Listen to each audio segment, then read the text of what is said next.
Welcome back to the Inquiry. This is the Sabbath Series, Part 2.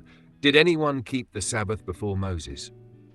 In Part 1, we examined Genesis and discovered that while God rested on the seventh day, the text never records a command for Adam or Eve to keep the Sabbath. That raises an important question. If the Sabbath was given to all mankind at creation, where do we find anyone actually observing it before the time of Moses? In this episode, we'll examine the period between Adam and Sinai, looking at the patriarchs, the nations, and the biblical record itself, to see whether Sabbath observance was ever commanded before God gave his law to Israel. Let's continue the inquiry. Part 2, Before Sinai. Did anyone keep the Sabbath before Moses? One of the biggest claims made is the Sabbath existed before Moses. But the real question is not whether the seventh day existed. Of course it existed. The real question is, where did God command mankind to keep it before Sinai? Let us follow the Bible carefully. From Genesis to Exodus, we read about Abel, Enoch, Noah, Abraham, Isaac, Jacob, Joseph. These men are praised for faith and obedience. But where does Scripture ever say they kept the Sabbath? Nowhere.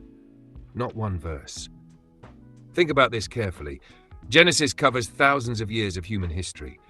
During that time, God rebuked murder, idolatry, adultery, wickedness, violence, sexual sin.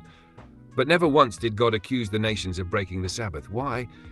Because the Sabbath was not yet given as a covenant law to mankind. Some people point to Genesis 26 verse 5, where God says Abraham obeyed his commandments, statutes, and laws. But that verse does not say Abraham kept the Sabbath. That is being assumed and inserted into the text. The word law does not automatically mean the law of Moses had already been given, because Moses himself had not even been born yet.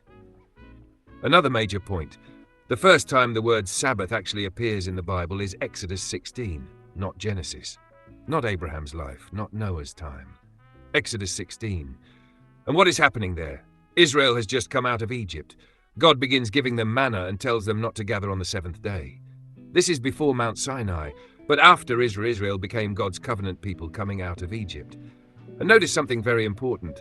When some Israelites went out to gather manna on the Sabbath, God rebuked them. Israel, not the nations, not the world. Israel.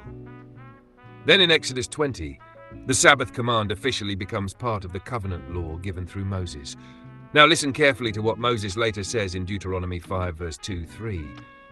The Lord our God made a covenant with us in Horeb.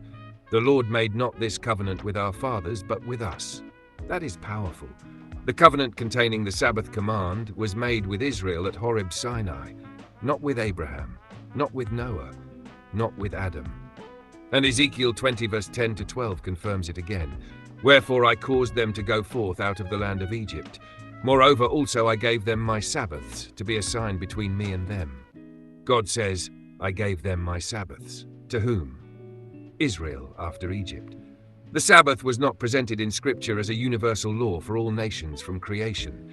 It was given to Israel as part of the Mosaic covenant. That is why the prophets constantly rebuked Israel for breaking the Sabbath, because Israel was under that covenant. The Gentile nations were judged for many sins, but never for violating the Sabbath. That brings us to the end of Part 2 of the Sabbath series. In this episode, we examined whether anyone in Scripture kept the Sabbath before Moses. We walked through the patriarchal period and the early biblical record, and we asked a direct question. If the Sabbath was given to all mankind at creation, where is the evidence that it was ever observed before Sinai? In Part 3, we'll continue the inquiry by looking at the Sabbath as it appears under the Mosaic covenant and asking a crucial question.